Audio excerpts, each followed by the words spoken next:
Hello friends, મારી YouTube ચેનલમાં આપ સૌનું સ્વાગત છે. આજે આપણે એનએમએમએસ જ્ઞાન સાધના જેવી કોઈ પણ તમે એક્ઝામ લઈ લો, એમાં બે વિભાગમાં પ્રશ્નોત્તરી હોય છે, વિભાગ 1 અને વિભાગ 2. તો આપણે વિભાગ એ વિશે ઘણા બધા વિડીયો જોઈ લીધા છે. હવે આપણે વિભાગ 2 જોઈશું, જેનું નામ છે શૈક્ષણિક યોગ્યતા કસોટી. એટલે કે એમાં ગણિત, વિજ્ઞાન અને સામાજિક વિજ્ઞાન એ એનએમએમએસમાં મુખ્ય હોય છે, જ્યારે જ્ઞાન સાધનામાં ઇંગ્લિશ, હિન્દી બધાનો સમાવેશ થાય છે. તો આજે આપણે વિજ્ઞાન વિષયમાં ધોરણ 7 લઈશું અને એમાંથી 3 ચેપ્ટરની પ્રશ્નોત્તરી જોઈશું.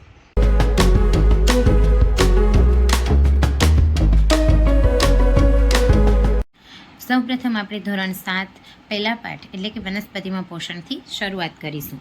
એમાં પહેલો પ્રશ્ન છે કે લીલી વનસ્પતિ કયા પ્રકારનું પોષણ મેળવે છે? જવાબમાં આવશે સ્વાવલંબી. પછી નીચેના પૈકી કયો સજીવ સ્વાવલંબી પોષણ ધરાવે છે? અમરવેલ, ફૂગ, મનુષ્ય કે લીલ? જવાબમાં આવશે લીલ. લીલી વનસ્પતિની ખોરાક બનાવવાની પ્રક્રિયાને શું કહે છે? સહજીવન, બાષ્પોત્સર્જન, પ્રકાશ સંશ્લેષણ કે ઉત્સર્જન? જવાબમાં આવશે પ્રકાશ સંશ્લેષણ. ચોથું, વનસ્પતિની પ્રકાશ સંશ્લેષણની ક્રિયામાં શાની જરૂર નથી? ઓક્સિજન, કાર્બન ડાયોક્સાઇડ, પાણી કે હરિતદ્રવ્ય? તો જવાબમાં આવશે ઓક્સિજન, કેમ કે ઓક્સિજન છે પ્રકાશ સંશ્લેષણની અંતે બનતી નીપજ છે. પાંચમું, પ્રકાશ સંશ્લેષણ દરમિયાન વનસ્પતિ અનુક્રમે કયો વાયુ લે છે? જવાબમાં આવશે અને કયો વાયુ મુક્ત કરે છે? તો જવાબમાં આવશે ડી, એ કાર્બન ડાયોક્સાઇડ લે છે અને ઓક્સિજન વાયુ મુક્ત કરે. છઠ્ઠો પ્રશ્ન, વનસ્પતિ દ્વારા બનાવેલ ખોરાક કયા સ્વરૂપે સંગ્રહ થાય છે? જવાબમાં આવશે સ્ટાર્ચ. હવે વનસ્પતિના લીલા પર્ણમાં કયું રંજક દ્રવ્ય છે જે પ્રકાશ સંશ્લેષણ માટે ઉપયોગી છે? જવાબમાં આવશે હરિતદ્રવ્ય. આઠમો પ્રશ્ન, પ્રકાશ સંશ્લેષણમાં સૌર ઉર્જાનું શોષણ કયા રંજક દ્રવ્ય દ્વારા થાય છે? જવાબમાં આવશે ક્લોરોફિલ. નવમું, પરોપજીવી સજીવ જેના પર પોષણ મેળવી વૃદ્ધિ પામે છે તેને શું કહે છે? જવાબમાં આવશે યજમાન. દસમું, વનસ્પતિની પ્રકાશ સંશ્લેષણની પ્રક્રિયાની નીપજો શું છે? પ્રકાશ સંશ્લેષણને અંતે આપણને શું નીપજ મળે છે? તો જવાબમાં આવશે કાર્બોદિત અને ઓક્સિજન. 11મું, અમરવેલ શાનું ઉદાહરણ છે? જવાબમાં આવશે અમરવેલ એ પરપોષી સજીવનું ઉદાહરણ છે. કઈ વનસ્પતિ કીટાહારી છે? જવાબ આવશે કળશપર્ણ. કઈ વનસ્પતિ મૃતોપજીવી છે? તો બ્રેડ પરની ફૂગ. સ્વયંપોષી અને પરપોષી બંને પ્રકારનું પોષણ ધરાવતી વનસ્પતિ કઈ છે? તો સ્વયંપોષી અને પરપોષી બંને માટે આવશે કળશપર્ણ. હવે 15મું, પીળી પાંતળી દોરી જેવી પ્રકાર ધરાવતી વનસ્પતિ કઈ છે? જવાબમાં આવશે અમરવેલ. પર્ણની સપાટી પર આવેલા છિદ્રોને શું કહે છે? જવાબમાં આવશે પર્ણરંધ્ર. 17મું, પરોપજીવી પોષણ મેળવતી વનસ્પતિ કઈ છે? જવાબમાં આવશે ડી, એટલે કે અમરવેલ. 18મું, લીલ અને ફૂગના સહજીવન જીવતા સજીવને શું કહે છે? જવાબમાં આવશે સી, લાઇકેન. 19મું, લાઇકેન એ કયા બે સજીવો વચ્ચેનું સહજીવન છે? જવાબમાં આવશે ફૂગ અને લીલ. પર્ણમાં સ્ટાર્ચની હાજરી ચકાસવા માટે કયું દ્રાવણ વપરાય છે? સ્ટાર્ચ માટે આવશે મિત્રો આયોડિન. વનસ્પતિના કયા ભાગને વનસ્પતિનું રસોડું કહેવામાં આવે છે? જવાબમાં આવશે પર્ણ. કઈ વનસ્પતિ હરિતદ્રવ્ય ધરાવતી નથી? જવાબમાં આવશે અમરવેલ. વનસ્પતિના પર્ણનો લીલો રંગ શાને આભારી છે? જવાબમાં આવશે ક્લોરોફિલ. સ્ટાર્ચ એ શું છે? જવાબમાં આવશે કાર્બોદિત. 25મો પ્રશ્ન, વનસ્પતિમાં જમીનમાંથી પાણી અને ખનિજ દ્રવ્યોનું શોષણ કરવાનું કાર્ય કોણ કરે છે? આનો તમારે આન્સર મને કમેન્ટમાં કહેવાનો છે. એકદમ સરળ છે એટલા માટે હું નથી કહેતી. જવાબ છે ઓપ્શનના એ પ્રકાંડ, બી પર્ણ, સી મૂળ અને ડી પ્રકારની શાખાઓ. તો આ આન્સર તમારે મને કમેન્ટમાં કહેવાનો છે. 24મો, કઠોળ વર્ગની વનસ્પતિના મૂળમાં કયા પ્રકારના બેક્ટેરિયા નાઇટ્રોજનનું સ્થાપન કરે છે? જવાબમાં આવશે રાઇઝોબિયમ. 27મું, વનસ્પતિની પ્રકાશ સંશ્લેષણની ક્રિયામાં સૂર્ય ઉર્જાનું કઈ ઉર્જામાં રૂપાંતરણ થાય છે? જવાબમાં આવશે સૌર ઉર્જાનું રાસાયણિક ઉર્જામાં રૂપાંતર થાય છે. 28મું, નીચેના પૈકી એક કોષી ફૂગ કઈ છે? જવાબમાં આવશે યીસ્ટ. આયોડિનનું દ્રાવણ કેવા રંગનું હોય છે? જવાબમાં આવશે પીળા રંગનું. પછી 30મું, કાર્બોદિત પદાર્થમાં ઘટક તત્વો કયા કયા છે? જવાબમાં આવશે કાર્બન, હાઇડ્રોજન અને ઓક્સિજન. 31મું, પર્ણમાં વાત વિનિમય શેના દ્વારા થાય છે? જવાબમાં આવશે પર્ણરંધ્ર દ્વારા. 32મું, રણમાં ઉગતી વનસ્પતિમાં પર્ણનો અભાવ હોવા છતાં તેના બીજા કયા અંગમાં પ્રકાશ સંશ્લેષણની ક્રિયા થાય છે? જવાબમાં આવશે પ્રકાંડ. 33મું, વનસ્પતિ પ્રકાશ સંશ્લેષણની ક્રિયામાં કયો વાયુનો ઉપયોગ કરે છે? જવાબમાં આવશે કાર્બન ડાયોક્સાઇડ.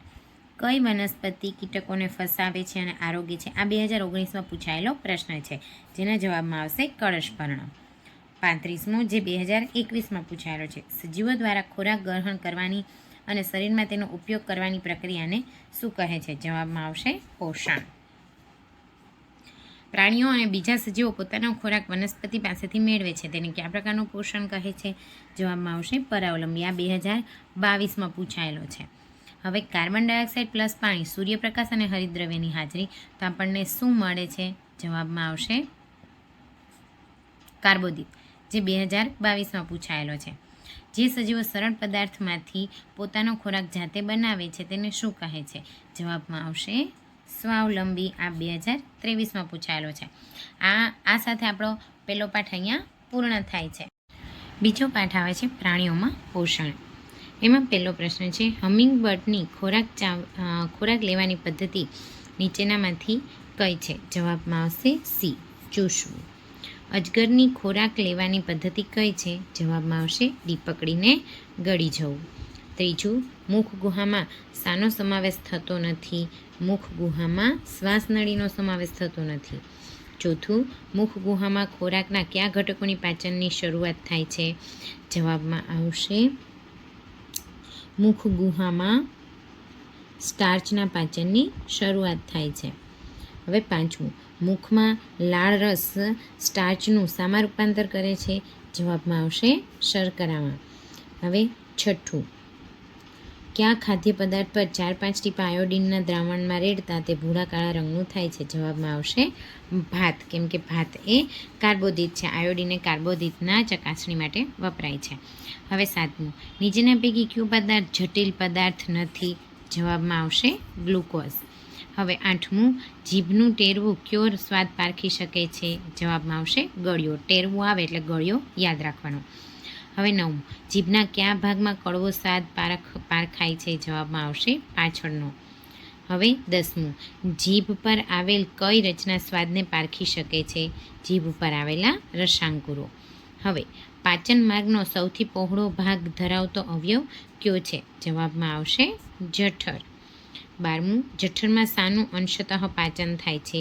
જવાબમાં આવશે પ્રોટીન. 13મું, ખોરાકના જટિલ ઘટકોનું સરળ સ્વરૂપમાં રૂપાંતર કરવાની ક્રિયાને શું કહે છે? જવાબમાં આવશે પાચન. હવે 14મું, માનવ શરીરની સૌથી મોટી પાચન ગ્રંથિ કઈ છે? જવાબમાં આવશે યકૃત. 15મું, નાના આંતરડાની અંદરની દિવાલમાં આવેલા આંગળી જેવા પ્રવર્ધોને શું કહે છે? જવાબમાં આવશે રસાંકુરો. 16મું, પિત્તરસ ક્યાં ઉત્પન્ન થાય છે? જવાબમાં આવશે યકૃત. અને જ્યારે એવું પૂછે કે પિત્તરસનો સંગ્રહ ક્યાં થાય છે, તો જવાબમાં આવશે પિત્તાશય. ઉત્પન્ન થાય તો યકૃત અને સંગ્રહ તો પિત્તાશય. 18મું, પિત્ત નાના આંતરડામાં થતા શાના પાચનમાં મદદ કરે છે? જવાબમાં આવશે ચરબી. 19મું, કયા અવયવમાં કાર્બોદિત, ચરબી અને પ્રોટીનનું પાચન થાય છે? જવાબમાં આવશે નાનું આંતરડું. 20મું, નાના આંતરડાની અંદરની દિવાલમાંથી કયા પાચક રસોનો સ્ત્રાવ થાય છે? જવાબમાં આવશે આંત્રરસ. 21મું, અપાચિત ખોરાકમાંથી પાણીનું શોષણ મુખ્યત્વે શામાં થાય છે? જવાબમાં આવશે મોટું આંતરડું. 22મું, કયા અવયવમાં પાચક રસો ઉત્પન્ન થતા નથી? જવાબમાં આવશે મોટું આંતરડું, કારણ કે એમાં ફક્ત પાણીનું અને ક્ષારોનું શોષણ થાય છે. 23મું, કાર્બોદિતના પાચનના અંતે તેનું કયા સરળ સ્વરૂપમાં રૂપાંતર થાય છે? જવાબમાં આવશે ગ્લુકોઝ. 24મું, પ્રોટીનના પાચનના અંતે તેના કયા સરળ પદાર્થમાં રૂપાંતરણ થાય છે?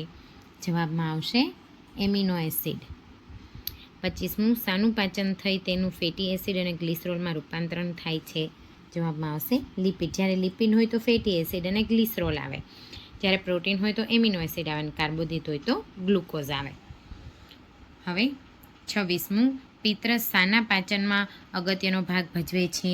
જવાબમાં આવશે ચરબી. 27મું જઠરની બરાબર નીચે આવેલી ગ્રંથિ કઈ છે? જવાબમાં આવશે સ્વાદુપિંડ. 28મું રસાંકુરો ક્યાં આવેલા છે? જવાબમાં આવશે જઠર. 29મું કયો પાચક રસ કાર્બોદિત, ચરબી અને પ્રોટીનનું પાચન કરે છે? જવાબમાં આવશે સ્વાદુપિંડમાંથી આવતો સ્વાદુરસ. 30મું નાના આંતરડાના શરૂઆતના સી આકારના ભાગને શું કહે છે? જવાબમાં આવશે પક્વાશય. 31મું નીચેનામાંથી કયું પ્રાણી સેલ્યુલોઝનું પાચન કરી શકે છે? જવાબમાં આવશે ગાય. 32મું નીચેનામાંથી કયું પ્રાણી વાગોળનાર પ્રાણી તરીકે ઓળખાય છે? આ તમારે મને આન્સર કમેન્ટમાં કહેવાનો છે. ખૂબ જ સરળ છે. કયું વાગોળનાર પ્રાણી કહેવાય? હવે 33મું અમીબા શાના વડે ખોરાક ગ્રહણ કરે છે? જવાબમાં આવશે ખોટા પગ દ્વારા. અમીબામાં ખોરાકનું પાચન કયા ભાગ દ્વારા થાય છે? જવાબમાં આવશે અન્નધાની. હવે અમીબા તેનો આકાર બદલી અને પ્રવર્તો બહાર કાઢે છે તેને શું કહે છે? જવાબમાં આવશે ખોટા પગ. હવે જોડકા જોડવાના છે. લાળ ગ્રંથિ, તો લાળ ગ્રંથિમાં આવશે સ્ટાર્ચ અને શર્કરાનું આંશિક રૂપાંતરણ. જઠરમાં આવશે એસિડનો સ્ત્રાવ. યકૃતમાં આવશે પાણીનું શોષણ અને નાના આંતરડામાં આવશે પાચન પૂર્ણ થાય છે. એટલે કે આપણો જવાબ આવશે બી.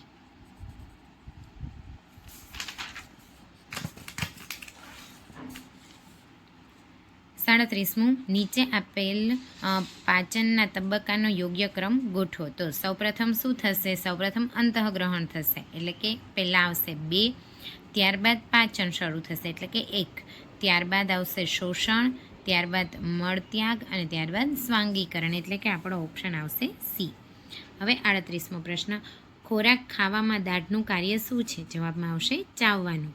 39મો પ્રશ્ન, કેલ્શિયમ કાર્બોનેટથી બનેલા સખત કવચથી આવૃત પ્રાણીઓને કોણ આરોગે છે? જવાબમાં આવશે તારા માછલી. 40મું લિપિડનું સંપૂર્ણ પાચન કયા પાચન અંગમાં થાય છે? જવાબમાં આવશે નાનું આંતરડું, જે 2019માં પૂછાયેલો પ્રશ્ન છે. 41મું નાના આંતરડાની લંબાઈ શોધો. જવાબમાં આવશે ડી, 7.5 મીટર.